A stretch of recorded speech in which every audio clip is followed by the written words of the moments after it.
Geek to me radio, da da da da da da. Geek to me radio, da da da da da da.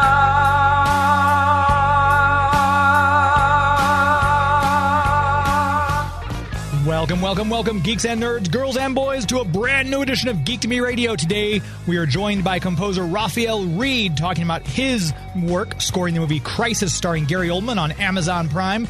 We'll then talk to Angela DiMarco and David S. Hogan about their work on the movie The Parish, what it takes being actors, writers, producers, and wearing all those hats. All that and more. Stand by.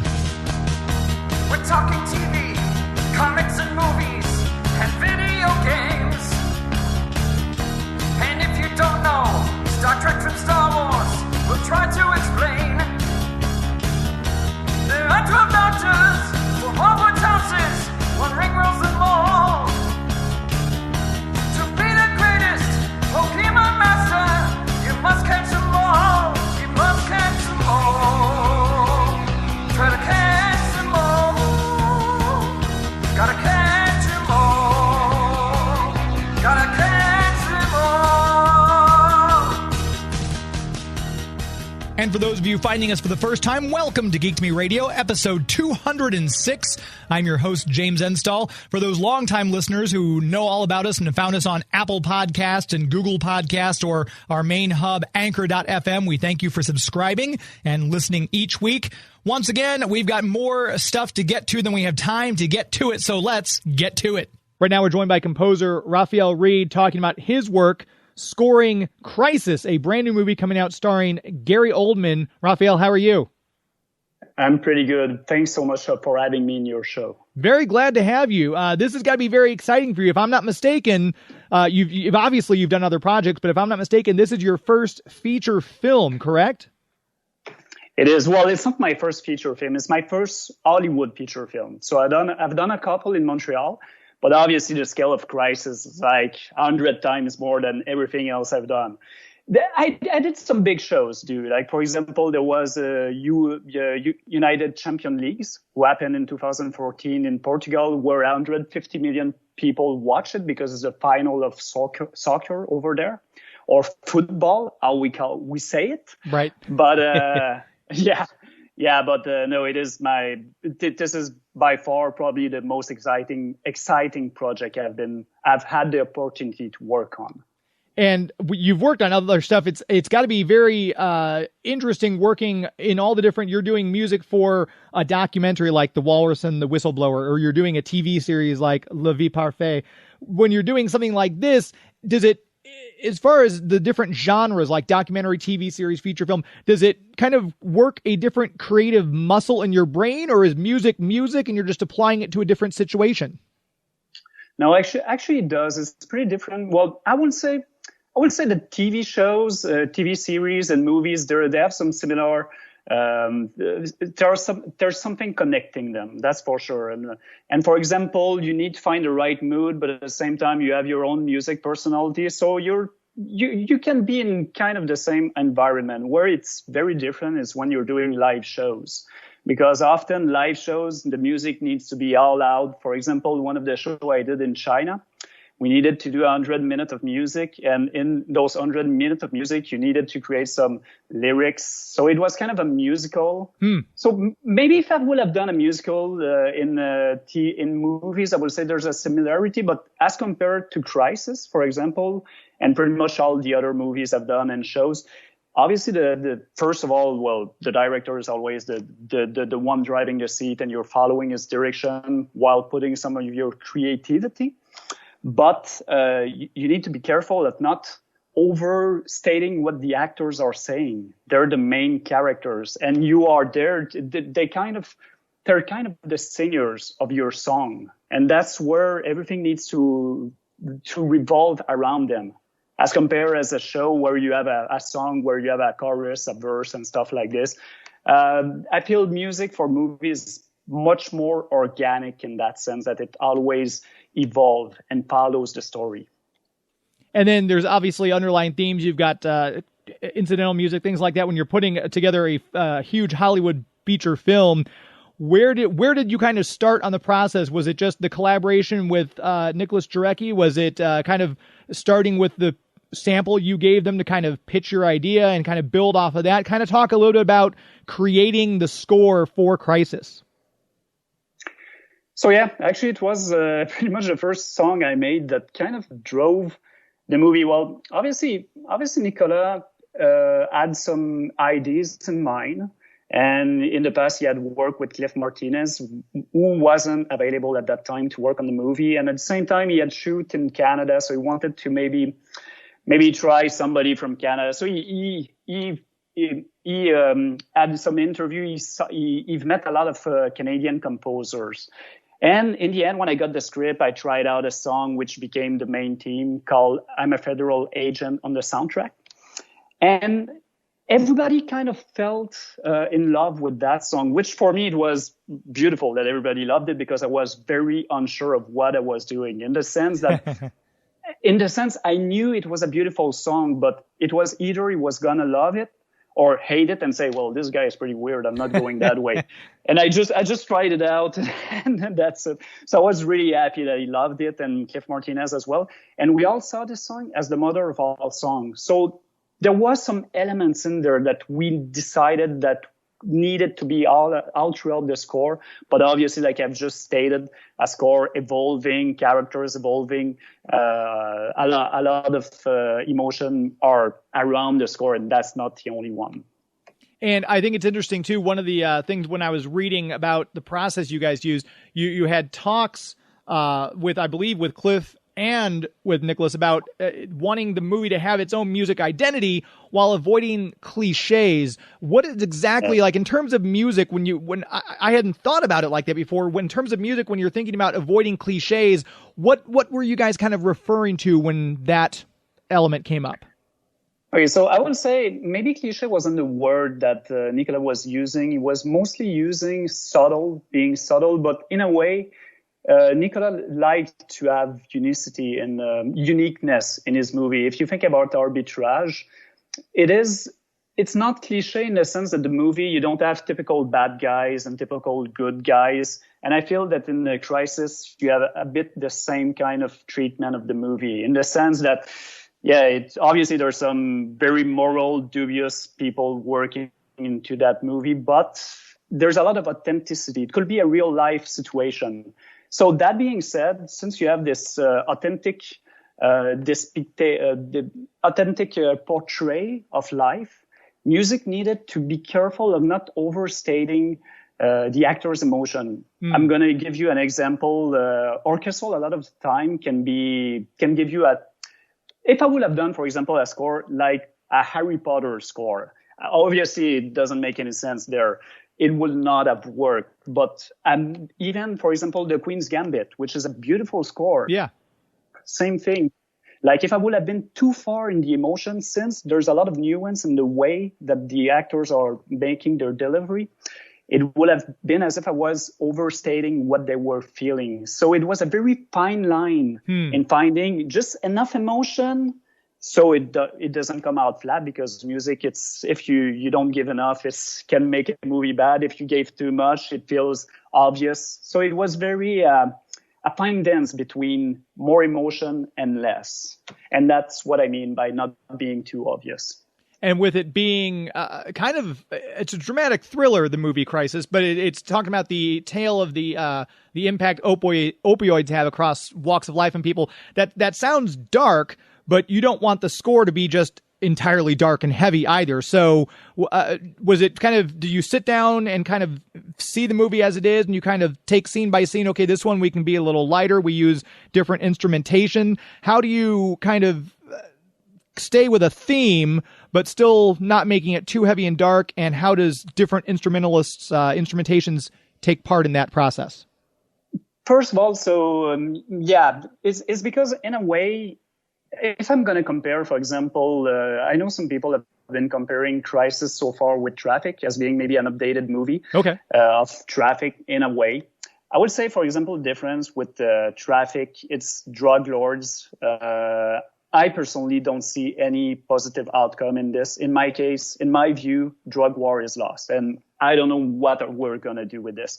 Opioids crisis is another ballpark in the sense that I feel we've kind of put it under the rug a lot. Everybody knows about it, but nobody really does something about this. And I feel there's some positive possibilities. And I think you can see them in the movie as, for example, normal people doing big things like standing up against big pharma, stuff like this. And that's what I mean by not being completely dark. It needs to have some light, and some of the music goes that way. So when I did, I will say I will say, for example, the lightness or the darkness evolves with the movie, obviously. But the main theme that I did when I did it is, after reading the script, is exactly how I felt. I felt there was a lot of darkness because of the opioid, but at the same time, I felt, wow, those guys are really trying to make a difference. This is very beautiful for me to have this under this thematic element in there. And so that main theme, the way that I've approached it, I didn't know really what I was doing, to be honest. And a lot of the time I experiment, and after I realize what I've done, and I'm working with what I've done and trying to explore more into that area. And so the main theme, without knowing it, I did kind of music based on a two-note motif. So for those who knows music, it was in E minor, and it was using the B and the D note. And there was a lot of inner thematic element, if I could say, or inner counterpoint lines happening between them, but very minimalistic. And after doing this music, which is electro bass, I realized, wow, this has kind of a Steve Reich feeling. And Steve Reich is one of the guy in the minimalistic era with Philip Glass, obviously, which is one of the biggest names. But Reich, I always felt that this kind of neutral kind of music vibe where you're it's as if you're in a dream state and you're just watching the train passes by. So that kind of particular feel was very interesting. And since, like I've said, became the main theme in Crisis. So every time this come for us, the way we saw this, it was normal guys standing against normal guys doing big things. That was the way we were saying this. And that's where most of the light comes, because obviously there's a lot of very dark moments in the score and the movie. And sometimes when something is dark, it needs to be dark. And working on, this is, like we said, your first Hollywood feature film. What was the biggest thrill for you in this process as far as creating the music, working on this type of film with these caliber of people? What was the biggest thrill for you? We'll pause right there, come back and take our next break. Talking more with Raphael Reed right after this. Please stand by.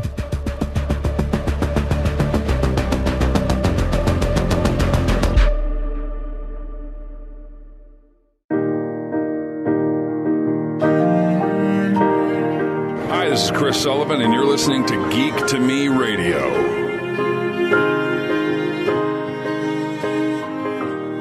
Welcome back to Geek to Me Radio.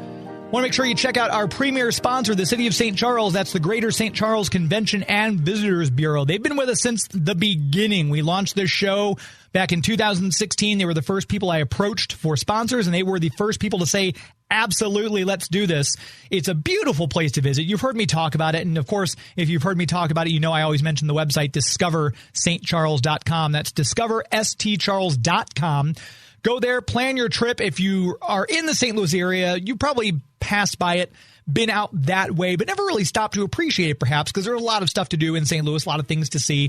City of St. Charles should not be a thing that's overlooked, though. Gorgeous, gorgeous area. The historic buildings, the huge wide open parks, the Katy Trail, where you can bike right up and down, all the wineries and the food shops they've got there in the downtown area. It's just a perfect place to visit. And if you're from out of town, hopefully we are seeing the light at the end of the tunnel with COVID. People are going to want to travel. People are want to get out of their house and go places they haven't been before.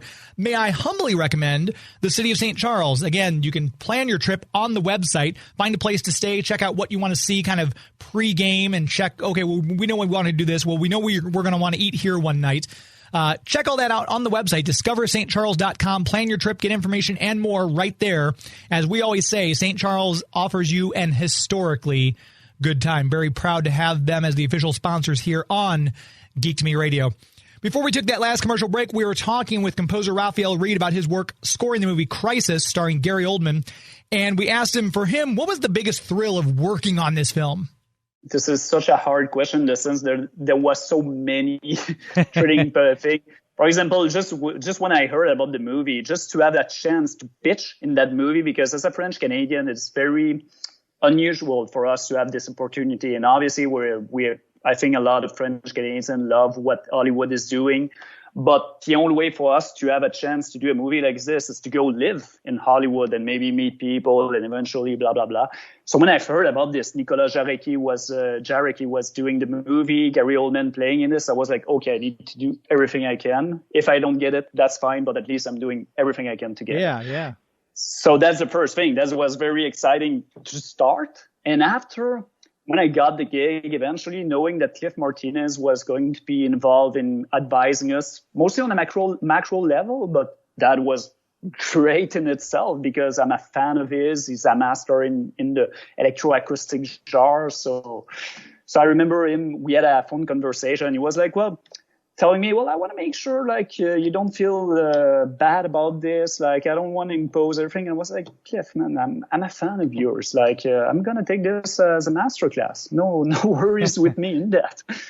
And after that, well, I'm going to LA for a 2 weeks period with spending time with Nick. That was amazing as well. I was in the studio of Cliff. We recorded a bit of Crystal Bachet. I'm not using too much because I didn't want to be too much. I didn't want to do a Cliff Martinez score, but you know what I mean? Yeah. And ending with the project, we went to Belgium to mix the whole project. Was a great retreat to finish the movie. So I've been working on this movie for 6 months, and it has been probably the 6th most amazing month in my life.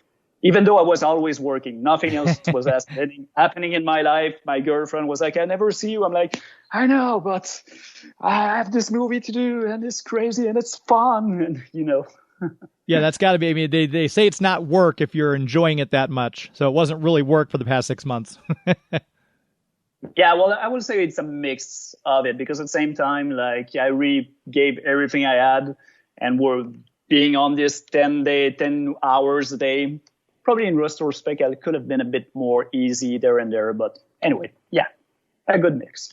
And are you one of those people who can go watch a movie, like you mentioned a couple, you mentioned The Queen's Gambit, which is on Netflix now. It's blown up. Everyone loves it.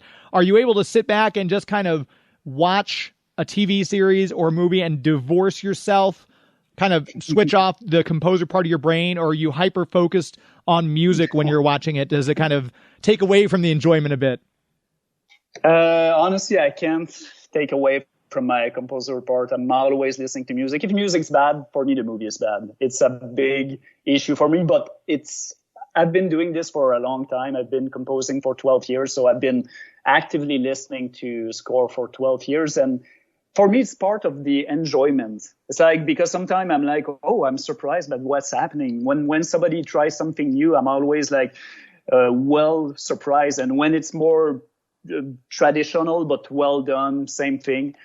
But when it's not well done to my taste, which is personal, I kind of get out of the movie and yeah. And we should mention too that the movie itself, Crisis, in theaters on February 26th, wherever theaters are open by you, on digital on demand March 5th. The soundtrack will be released on February 26th as well, and you can check that out. Do you have, now that this is kind of under your belt, what's next for you? Well, I have two things that's going to come out soon. Something in Abu Dhabi for the COVID. I've been approached throughout the end of the year. It's going to be a documentary on Netflix in that region of the world. I'm finishing my score here in Montreal for a very good director that I'm happy to work with, Jan and Glenn. And this is probably going to come out, I think, in March or April. And finally, I'm releasing an EP of my own music that's going to come out around 3 months. So a lot of stuff coming out soon. And Crisis obviously being the biggest of all the projects. Very cool. And if people want to keep up with you online, is website, social media handles, where can people look for you? Yeah, so I'm actually gonna do some work in there. I haven't had time recently, but there's a website coming up in 2 weeks and I do have my Vimeo, my Bandcamp, and my Spotify. Raphael Reed, always, and easy to find. Perfect. This is great. I can't wait to see the movie and hear all the stuff you've lent to it. Raphael Reed, thanks so much for your time. Yeah, thanks to you. It was great speaking to you, James. And you as well. My thanks once again to Raphael Reed for his time. I always love talking to composers, and if you have a chance, make sure you check out Crisis on Amazon Prime, starring Gary Oldman. All the music scored by Raphael Reed. Brilliant film, and you'll be listening to the music now, which is a good thing when you kick back to watch this show. We are going to take our next break, come back and talk with Angela DiMarco and David S. Hogan about their new movie, The Parish, and a few other things they've got brewing, so please stand by.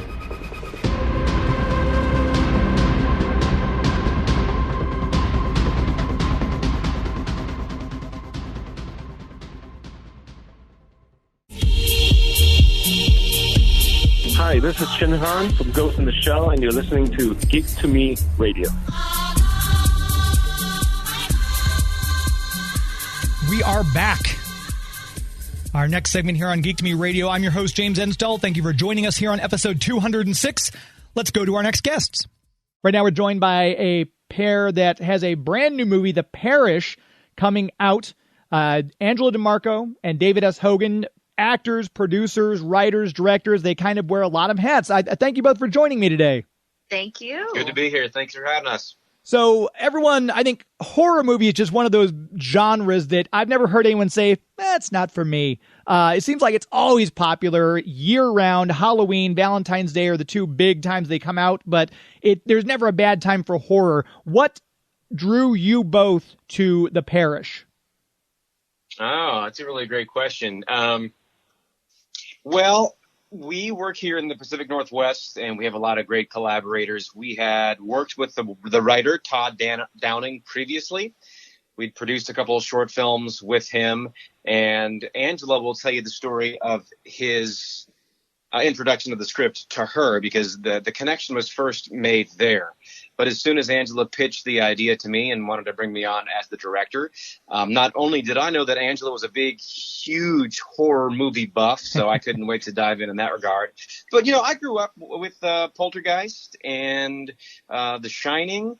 God, I was just thinking of one other horror film, but it's suddenly escaping me. But I grew up loving the horror genre. I wouldn't call it my favorite genre currently, but working in the indie market or the indie filmmaker kind of lane, I've always ran with the assumption that if you have a small budget, the horror genre is a good place, a good pond to swim in as far as getting your movie made and distributed.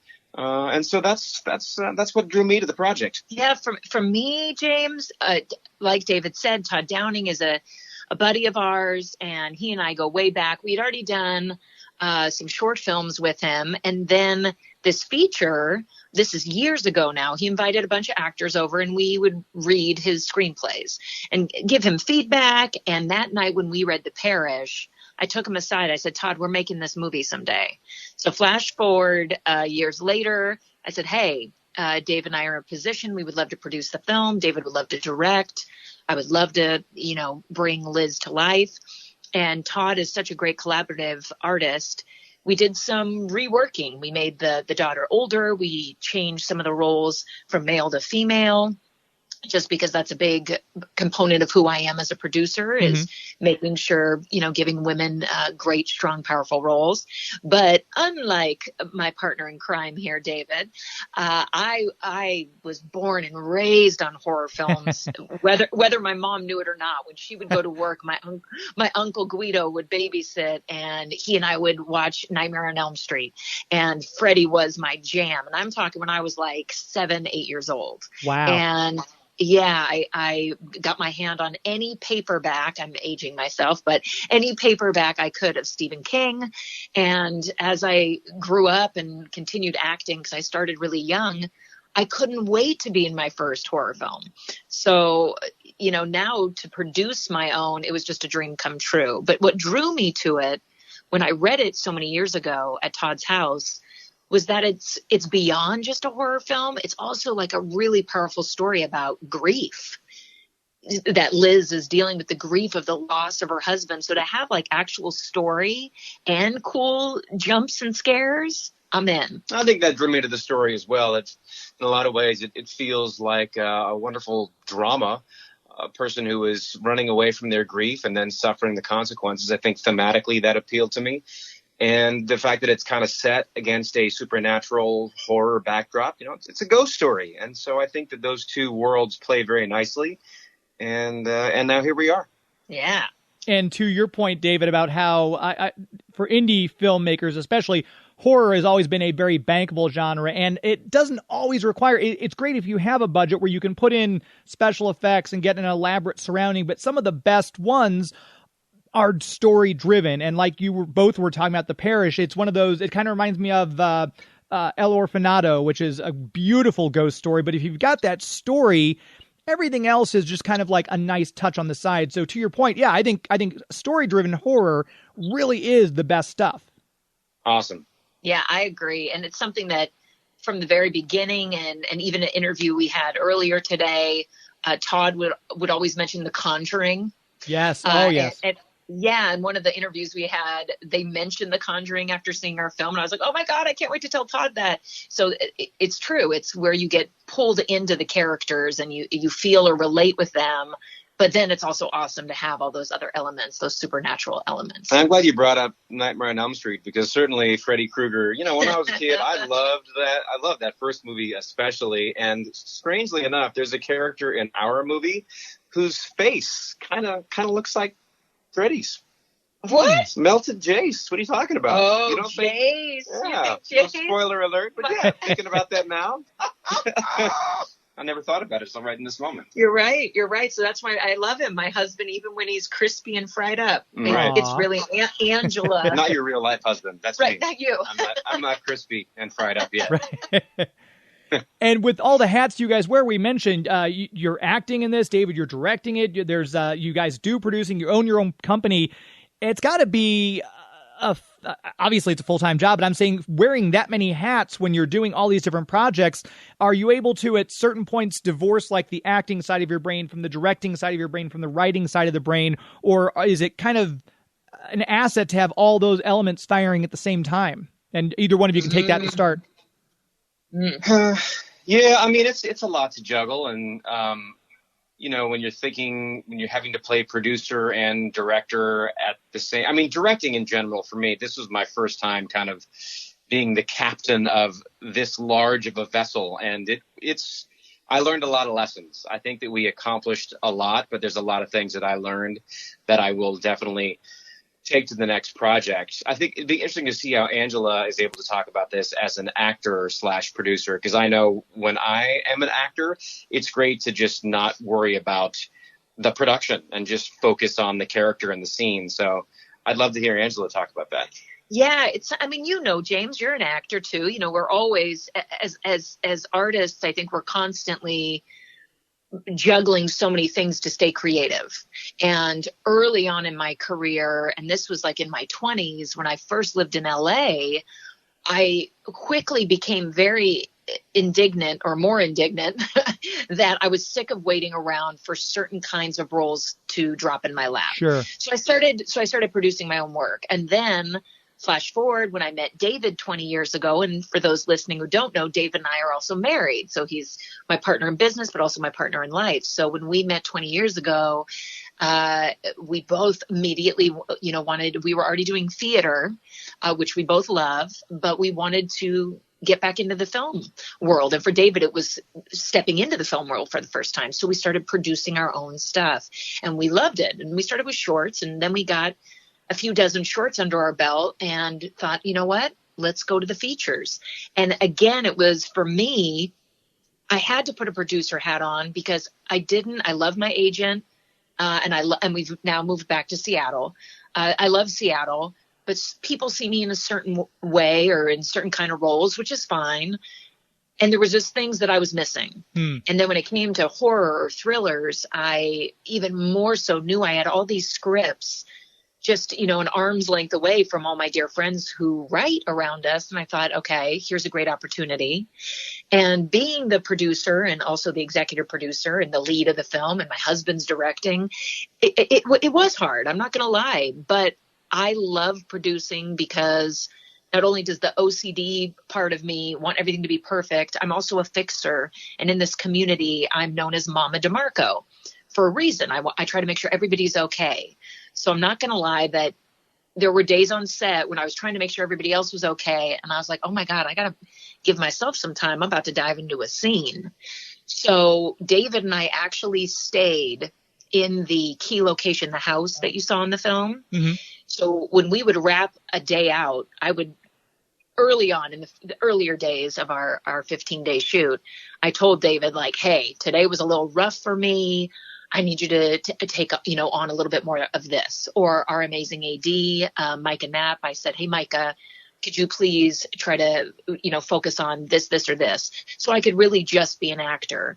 And what was great for me and David to be director-actor for the first time was also in those same evenings when we'd wrap a day, Dave and I would work on the scenes for the next day together. So, that was kind of like a bonus that not only are we wearing all these hats, but being married, for us to work together and really be an amazing partnership with the good and the bad. It was a blessing. But I also, for anyone listening who's a filmmaker, make sure you surround yourself with collaborative people who want to lift you up. Make sure you're not hiring pay-to-play crew or play actors who just want that paycheck. And that's what we did. We had such amazing cast, such amazing crew.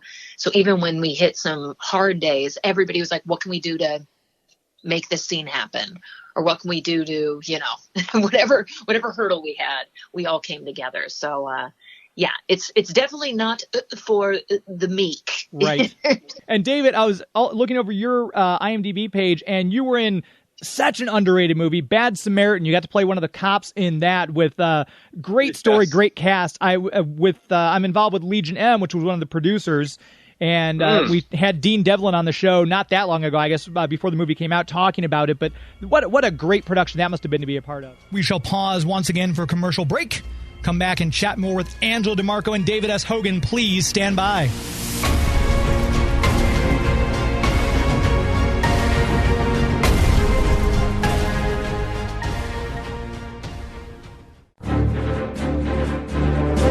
Hi, this is Dean Devlin, director of Bad Samaritan, and you are listening to Geek to Me Radio. Welcome back to Geek to Me Radio. Before we took that last commercial break, we were chatting with Angela DiMarco and David S. Hogan, and we'd asked David specifically about, we've obviously had Bad Samaritan covered before when it came out, starring David Tennant, with Legion M producing it, and of course we had Dean Devlin, the director, on the show with us to talk about it. So we asked, obviously, David, how was it to work on Bad Samaritan? It was really fun. The Northwest actors, Seattle actors like myself, there's a little more production with larger budgets that happen down in Portland. So whenever we get a chance to audition for Portland shows, we're always super excited. And I remember I was a uniformed cop, and it was a pretty straightforward day, but just being on a large budget set and getting to work was amazing. And I remember it was a brutally cold day in a very kind of seedy neighborhood and this gritty scene. But it was great. Dean was very nice. I never got to Leverage was filming in Portland kind of when I was first getting my start as an on-camera actor. And I auditioned for Leverage once or twice, but never made it on the show. But yeah, Dean was really great to work with and quite a producer, really hustling, makes a lot of content. It's pretty awesome. Absolutely. And the both of you share a lot of credits, not necessarily the same episodes, but like talking about Grimm, which is kind of set in that Northwest area. It's just such a rich tapestry, the whole Northwest Seattle, Oregon area to film these kind of things in, and almost lends itself to the type of stuff you're doing like with the Parish. Yes, for whatever reason, we haven't been able to get our government to increase the film incentive up here in Washington. We've been pushing. I think they have like a 10-year plan right now, but I think it's $3.5 million per year, which is a fairly slim incentive package for filmmaking, because making movies on a certain kind of level, it's expensive. There's a lot of people that come together to make really good movies and episodic content and things like that. But Z Nation was here for five seasons. We've got kind of a really interesting landscape in Washington. If you go east of the mountains, everything looks a lot different. So you can create a lot of really amazing things here and get diversity of landscapes. And yeah, Z Nation was quite a ride. I was blessed to be on it a couple times, and Angela was on it as well. And Grimm is actually out of Portland. So for Grimm, when we both auditioned, I remember, I believe, David booked first, and he got a great role because for those who've watched Grimm, he actually got to morph. Like you were like a snake guy. A snake, yeah. But you had a fancy name. I think the name was Lausenschlange. Yeah. Which sounds German and kind of sexual and very, very, very interesting name. But yeah, it was cool. I did not get to morph, which I was bummed. However, I was opposite the lead David, but also, Sir Russell Hornsby, who I just have such a crush on and is just an incredible artist. And I got to film with them for the full day, and it was a great role. But Russell, like even in between takes, like we hung out and he talked to me about the industry and we talked about theater. That was right before he was going into the theatrical production of Fences with Denzel Washington, which then led to the movie. But he just made me feel so welcome, and that's those kind of time. It's kind of like how it was when we got Bill, who's this horror movie icon in our movie The Parish, and we're working actors. I think a lot of people listening need to understand, although I completely fangirled out on Russell, that we're all just people. We're doing this for you guys. We're doing it because everyone wants to escape into a movie or a TV show, especially these past 11 months. I mean, certainly, right? So there's the working actors that, even though Dave and I have been in, over 80 films, both of us, a lot of people still don't know who we are, of course, but it's every city. There's so many actors who are doing this to tell stories and bring them to people. So Grimm, Z Nation, they're a blast. So it's always the indie world. I love it. I mean, my heart is in it. Just like with theater, I love it. But it is great when you can get on a big budget TV show or film because, it always feels a little fancy. Did you get the trailer? I mean, it's nice when you go to the trailer, they got the name on there for you. You're like, certainly, yeah. Isn't this sweet? I'm not hanging out in my car and freezing. They got a little spot for me with heat and a toilet. I love it. Little coffee maker, a little Keurig or something. You have a toilet in your car? I do not have a toilet in my car yet, although maybe. Yeah, you got to upgrade to the new Kias. I hear they have a toilet in the back seat. It's great. Oh, my God. Thank you, Kia. Luxury. And we talked about, obviously, David directing The Parish. And Angela, you had your directorial debut, I want to say just a few years ago with Always. So did you both have similar experiences? Do you like the directing hat? Start with Angela and then go on to David? Oh boy. I'm loving this research, James. So without us turning this into a heartbreaking interview. So Always, first of all, was a short film. Mm-hmm. So a smaller endeavor, but not lesser by any means. I did write the script, and I also starred in it. A lot of the times, the reason why Dave and I started producing is, like I said, for us to be able to give ourselves work. But this was a story that was near and dear that I wasn't even planning on producing. I wasn't even creating it. I just wrote it for myself. And it was after our own personal loss that Dave and I were trying to have a child, and we had lost several. But then when we lost our third, which was our son who was furthest along, I went into early labor and we lost Caleb. So that's where this film actually came from. And I asked David, I wrote this story. And it wasn't like our story right on the nose for anyone who does want to see it.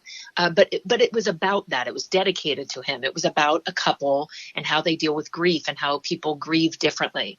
And a lot of the things in the film do not portray what Dave and I went through. I didn't turn into an alcoholic mess, and, David didn't just leave me at home and go to work. But it's a very powerful story that touched a lot of people, and David agreed to do it.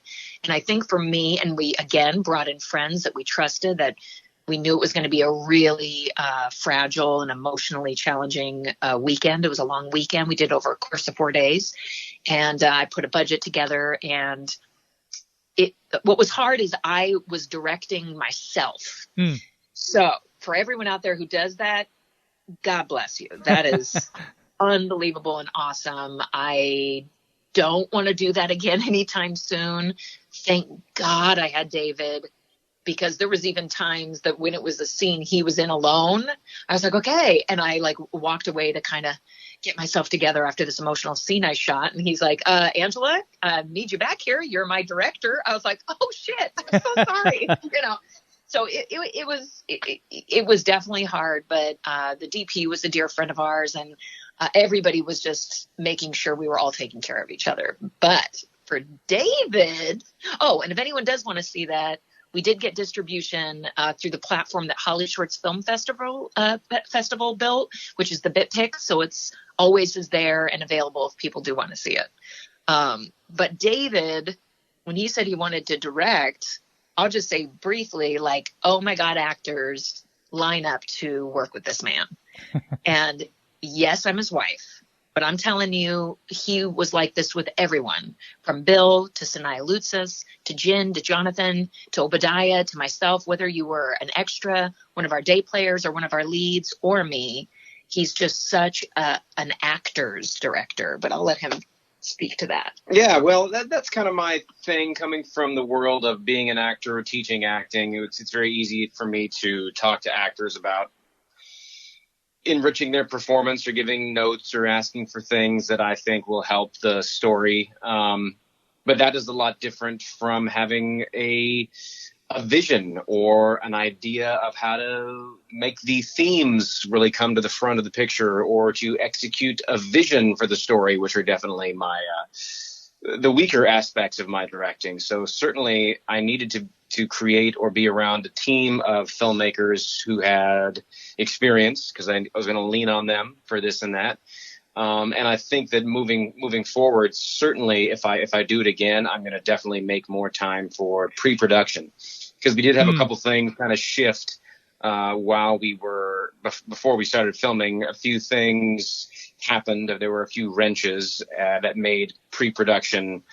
We just didn't have as much time as we wanted. And I think that if we had a little more time, it would have been a little smoother. I mean, at the end of the day, just completing the thing is a lot to be proud of, because I've been, like, as an actor, as a filmmaker who has more experience acting, I've been in a lot of things that never made it to the audience. Right. Yeah. Whether it just, it just never gets finished, or it gets finished, but it's just not worth sharing, or whatever. So the fact that we were able to get it into the can, get it through post, and get distribution with a distributor that actually, if I may be frank, seems decent, because I don't know if I can count how much can I swear on this show. If you could try to keep it so the FCC won't get too upset, that'd be great.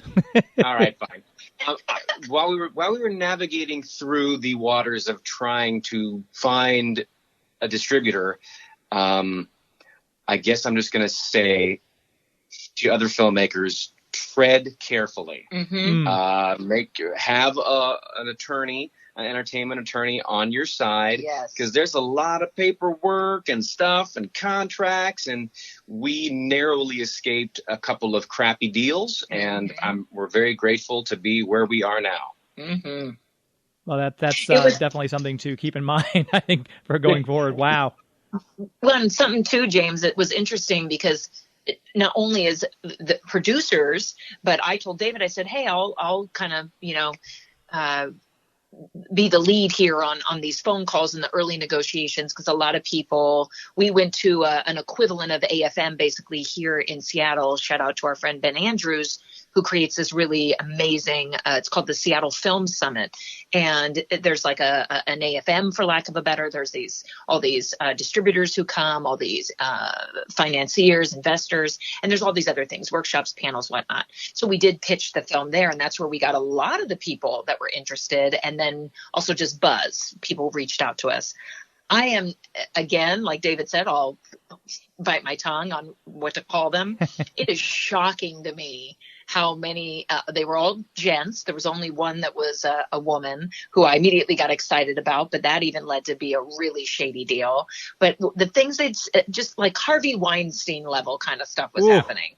And I can hold my own because I lived in LA, you know, on my own in my 20s and the 90s. And that was like Baywatch kind of time. So I was kind of used to people objectifying, let's say.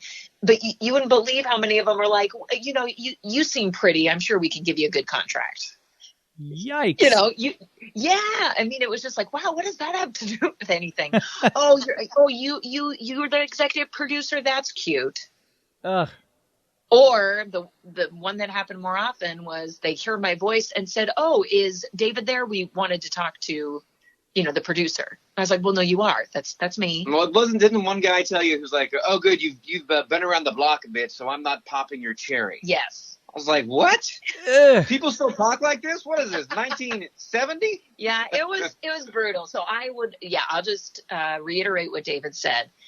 We love our lawyers. Steve Edmondson is just like, oh my goodness, you got to have a lawyer that you trust. It's worth the money because it will end up getting you money down the road. Yeah, no kidding, man. It's sad to see that I mean, obviously every industry has its seedy underbelly, but I was kind of, you know, you always hope that Hollywood's cleaning itself up somewhat after all the stuff we've seen in the news lately. So sad to hear that was part of your guys' experience. We're going to take a quick pause for our next commercial break. Before we take that commercial break, though, since we were talking Bad Samaritan earlier, I want to remind you the best place to see Bad Samaritan when it was out, any movie when it's currently out, Marcus Theaters, marcustheaters.com. That's Marcus Theaters and Movie Tavern. Great place to go see a movie. The new Tom and Jerry movie is out in theaters. There's a whole bunch of movies coming out. It's spring. Places are starting to open up. Marcus Theaters, Movie Tavern have been open for a while. I saw my first post-COVID, not that we're past COVID, but once things start to open back up again, post-COVID movie, we saw Tenet in a Marcus Theaters, and they went above and beyond. Super, super thorough job of cleaning everything, make sure everything was sanitized. They've got the kick plates on the door, so you can open the door with your foot. You don't have to touch the handles. You can download the Marcus Theaters app, so you can actually order your tickets, and you can even order your concessions ahead of time. So here's the movie I'm going to see. Here's the concessions I want, so have them ready as I arrive for this particular movie starting at this time, making it a more contactless experience. They've got limited capacity in the theaters themselves. I went and saw New Mutants a couple weeks later when it was out, and everyone was safe. Everyone's wearing their masks in the theaters. If you obviously pop it down when you're taking a drink of your soda, you're eating your popcorn, nothing like movie theater popcorn. But it's just a fantastic experience. I miss going to see the movies. I'm glad they're back. And you need to get out and support these theaters because if anything happens, if it goes away again, you're going to be, I wish I'd gotten out and seen a movie in a movie theater. Don't wait. Marcus Theaters Movie Tavern. Go to the website, marcustheaters.com, find the location closest to you, or download the app, and you can do it that way as well.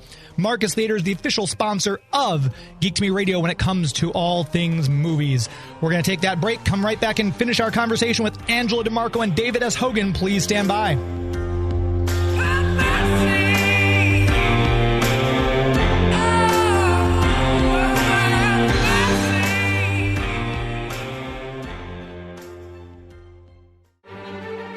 Hello, this is Kari Payton, King Ezekiel from The Walking Dead, and I encourage everyone to listen to Geek to Me. It's a lovely program. Would I ever steer you wrong? Welcome back for our final segment here on the 206th episode of Geek to Me Radio. Chatting the rest of this time with Angela DiMarco and David S. Hogan. We were kind of talking about how things are changing in Hollywood, kind of discussing the way things are in Hollywood, and asked them what else they have planned. I think things are certainly trending in a much better direction, but yeah, it can be kind of a brutal world out here for us small time filmmakers. Yeah, but then we have this amazing duo, Adam and John of Sifino Ventures, who are buyers reps, who reached out to us.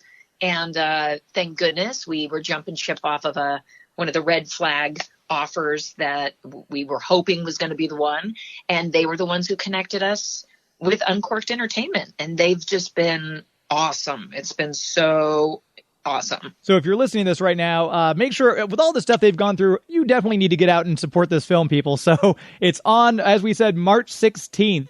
It's on DVD and digital. You can check out The Parish. Once The Parish, it gets out there, people are watching it. What else can they look for from the two of you?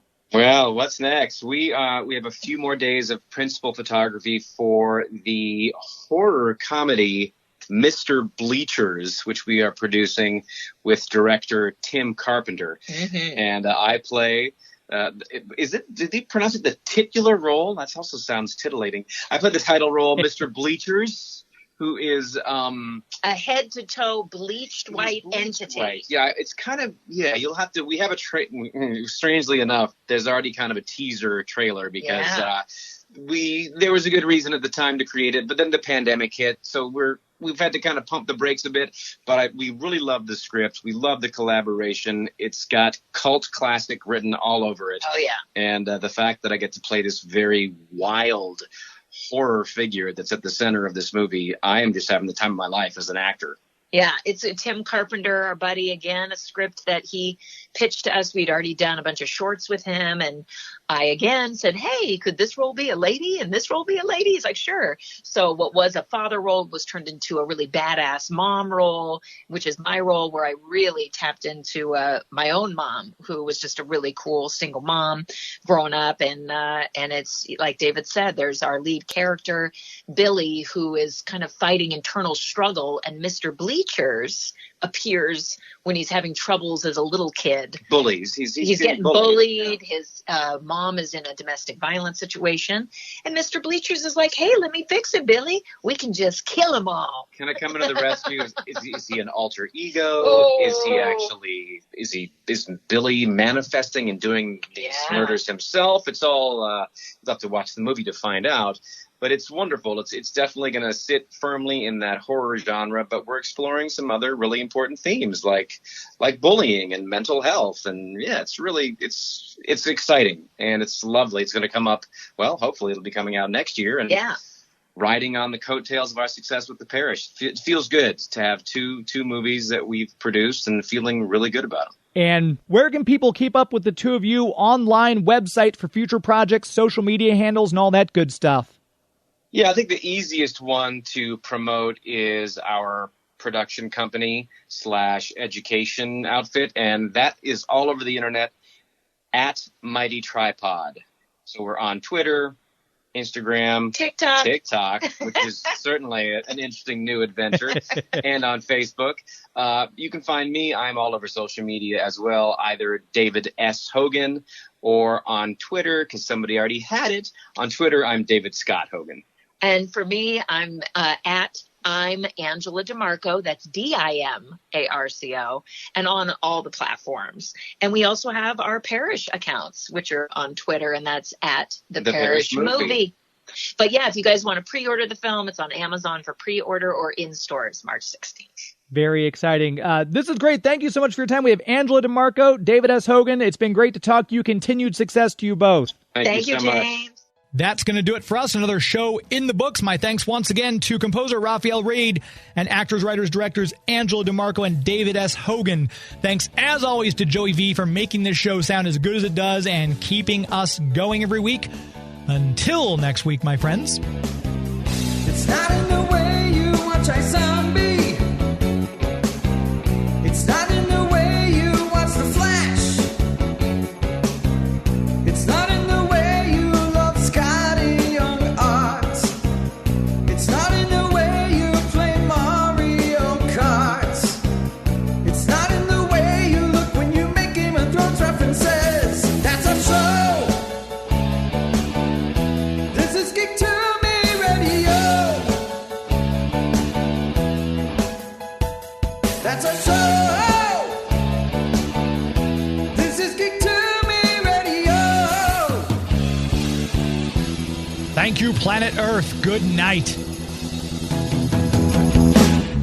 Hi this is James Enstall, host of Geek to Me Radio, and in honor of my favorite Themyscirian, I've decided to become an Amazon warrior. Hera, give me strength. The next time you want to buy something from Amazon, go to geektomeradio.com first and click on our Amazon affiliate link. Simply shop like you normally would, and when you check out, a small percentage will go towards supporting the show. So remember, the next time you want to search Amazon for the latest Wonder Woman graphic novel or parts for your invisible jet, click through from geektomeradio.com first. The world was in peril. Would you have me stand by and do nothing?